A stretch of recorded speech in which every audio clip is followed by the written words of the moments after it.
Muito bem, sejam bem-vindos a mais um podcast Mentes Pensantes, né? Como é que você está? Esperamos que tudo bem. Hoje nós estaremos falando assim, qual que é a sua nota? Afinal de contas, você é uma pessoa nota 10, nota 9, nota 8, nota 6, nota 5, igual na escola? Nota 0? Quais são os critérios? Como que é esse negócio de dar uma nota para a pessoa? A gente vai estar estabelecendo uma discussão em cima de primeiras impressões, em cima de achismos, que muitas vezes não correspondem a uma realidade. Enfim, é uma alegria estar contigo em mais um Mentes Pensantes. Daisy, tudo bem? Você é daquela que fica falando, não, aquele é nota 10, não, aquele é 10. E daí aquele que não é nada, você não baixa a nota, mas você não fala a nota também. Tudo bem? Como é que você está? Tudo bem? Não, eu sou aquela que as pessoas dizem, meu Deus, eu achei que você era horrível. Os meus amigos de agora, antes de começarem a conversar comigo, dizem, né, pra mim, meu Deus, eu achei que você era muito chata, muito metida. E se surpreende. Então, porque na verdade, realmente, eu sou uma pessoa... diferente com quem eu conheço. Sim. Com quem eu não conheço, eu sou fechada. É o meu jeito e pronto, entendeu? Sim. Então, aí vem a nota, né? Às vezes eu sou 10, às vezes não. Às vezes você é 10 para quem te conhece bem e 0 para quem não te conhece. Mas eu não costumo dar nota assim, não. Até porque eu gosto de conversar muito com as pessoas. Então, antes de qualquer coisa, uma boa conversa, né? Mas mesmo assim, eu acho que a pessoa pode não estar num bom momento naquele dia. A gente nunca sabe pelo que o outro está passando, né? Não costumo avaliar, não, sabe? Claro, nós fomos nesse comentário inicial, nessa vertente, mas vamos para o lado didático, né? Que é guiado por notas, né? E aí, meu caro amigo Pedro, sabe aquela prova que vai atribuir uma nota ao teu conhecimento? Mas não quer dizer exatamente que aquela nota corresponde ao que de fato foi o seu conhecimento. É uma crítica que muitos fazem, por exemplo, hoje em dia, para os sistemas de avaliação. Sim. Pega aquele que se preparou um monte para aquela prova X e tirou uma nota péssima. Aquela nota não está correspondendo ao que ele se preparou, né?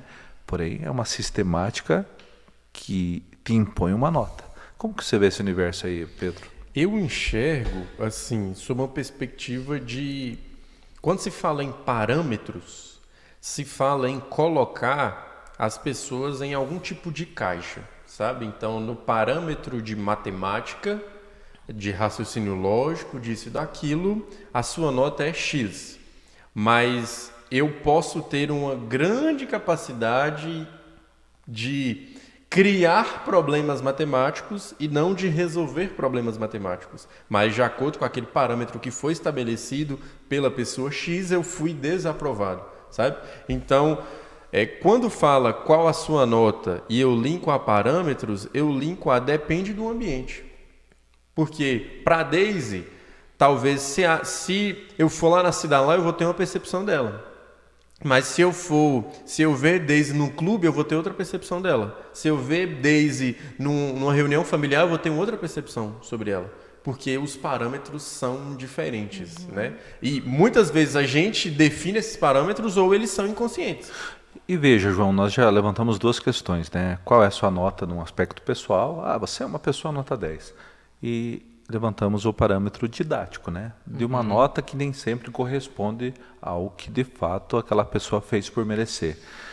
Como que você entende quando a gente traz um tema como esse, mas ao mesmo tempo, João, se você, seguindo aqui no lado didático, né? Tudo é guiado por notas e por avaliações através de notas, né? Então veja, você quer de repente mudar de profissão, não vai mais ser psicólogo, vai cursar direito e quer ser um juiz. Você vai passar por uma prova. Essa prova vai te dar uma nota e essa nota vai te tabular para o resto da tua vida numa profissão que você vai seguir. Como funciona isso? Ao mesmo tempo não tem outra saída, né?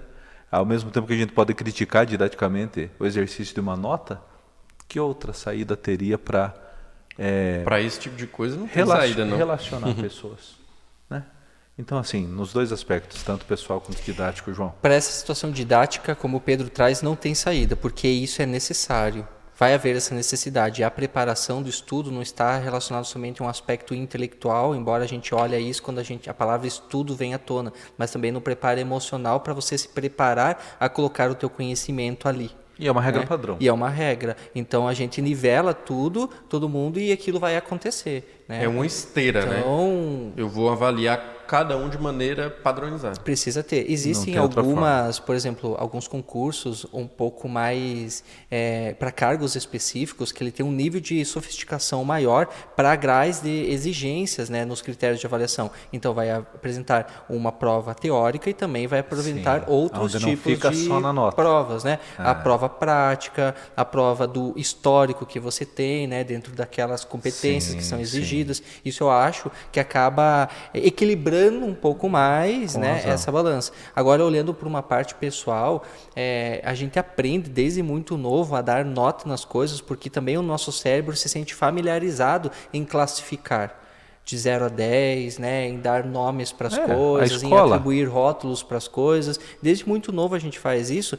Eu vou mais, né? Desde berço a gente faz isso, porque é o que é bom, o que é ruim. Então a gente vai criando uma ideia de rotular as coisas. Primeiro pelo bem ou pelo mal e depois por padrões mais sofisticados, que é as Você questões sempre de foi notas. um aluno nota 10. Você é um 0 à esquerda. Olha só como são notas que guiam nossas, né? Sim.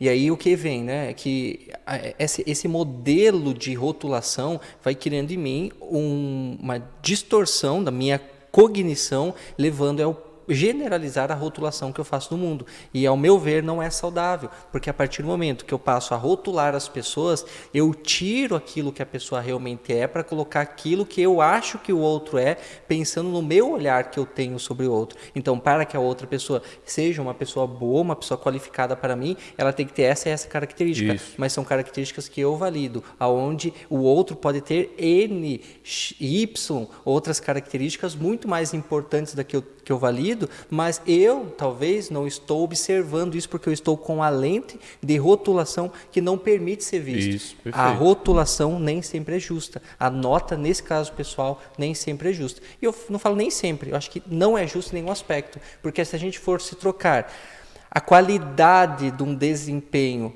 talvez pela ética da pessoa para dar uma nota. Então eu não olho o desempenho da pessoa, eu olho qual que é a ética. Eu não olho, por exemplo, o nível de relações que as pessoas têm. Eu olho para aquilo que a pessoa tem dentro do coração, a bondade que tem dentro dela. Então será que na sociedade a gente rotula com nota os padrões realmente certos e a gente não acaba esquecendo de outros não, né?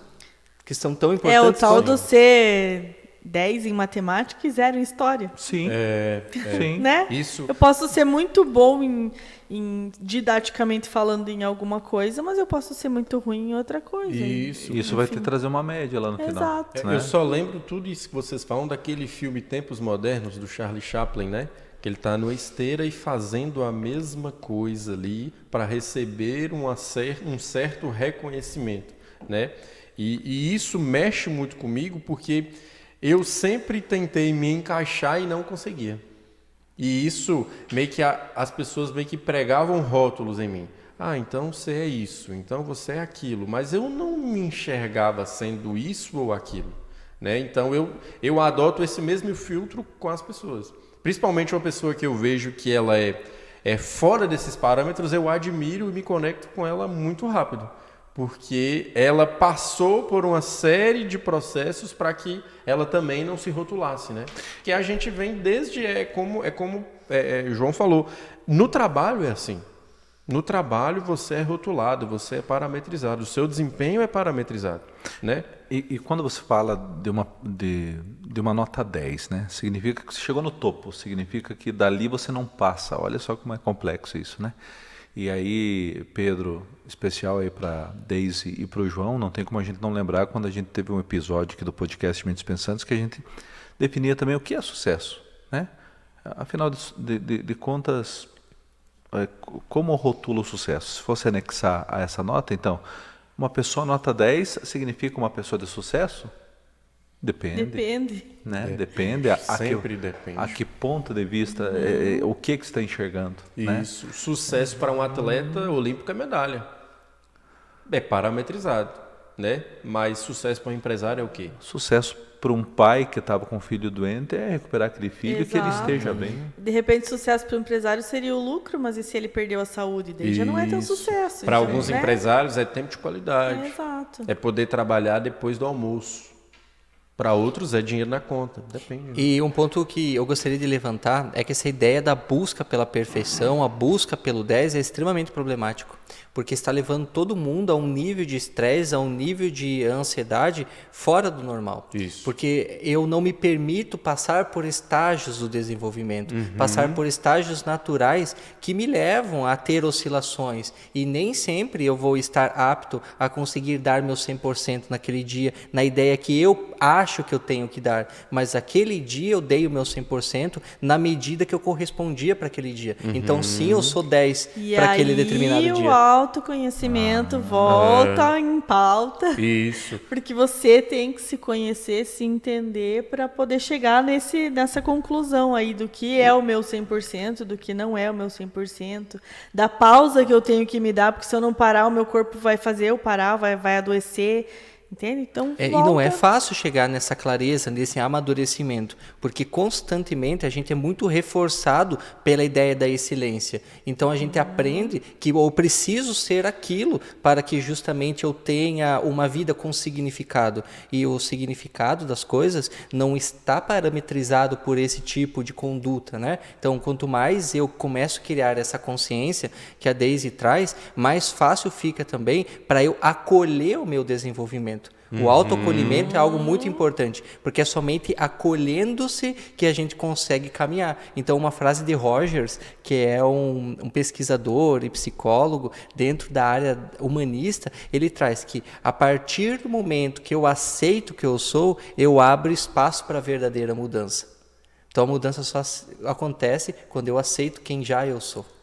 Isso. Ô, João, e você, psicologicamente, dentro da psicologia falando, você é contra, então, essa pressão por uma nota 10, essa busca pelo 10? Sou, você não acha isso saudável? Eu não acho, né? Porque assim, ó, quem que é cada pessoa para dizer o que cada um é?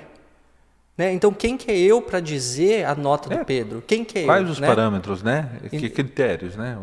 Então, exato, né? Porque se a gente for inverter o critério que eu entendo para classificar o Pedro, às vezes esse critério está desproporcional com a realidade do Pedro. Agora, se eu inverto esta régua, né, num outro formato, com certeza o nível, talvez, de desempenho que o Pedro vai ser classificado vai ser diferente. É porque o problema da nota 10 é porque eu filtro o outro. Então, a nota 10 é com base na nota 10 da Daisy. Mas a Daisy tem outras habilidades que eu tenho. Por exemplo, a questão do sucesso. Foi rotulado com base nos outros. Então, o sucesso do brasileiro, ele é pautado no sucesso do americano. Entende? Igual, tanto que quando uma pessoa é considerada milionária, não com R$1 milhão, mas com US$1 milhão. Entende? Então, uma vez que eu, por exemplo, meço o meu 100% que a Daisy falou, com base no meu avanço, é totalmente diferente do que eu medir o meu 100% com base no avanço do João. Aí eu vou mais complicado que me beneficiar. Né? E aí, você que está nos assistindo aqui no podcast Mentes Pensantes, qual é a sua nota? Ou você concorda que não devemos ter nota e buscar notas? Enfim, fique com a sua opinião, interaja com a gente, curta, compartilhe, espalhe o podcast para quem você puder, sempre fique à vontade para participar aqui. E, gente, acabou. É isso. João, aí. Daisy, Pedro, até a próxima. Mais uma. Até a próxima. Valeu, gente. Um abração. E pode falar, Pedro. Pode. Assim, ó, eu acho que como mensagem final é interessante a gente perceber o seguinte: enquanto o mundo mede performance, Deus mede o coração, né? Boa. Show. Para fechar com tudo. Maravilha. Valeu, gente. Um abraço. Valeu. Até a próxima. Tchau, tchau. Tchau, tchau.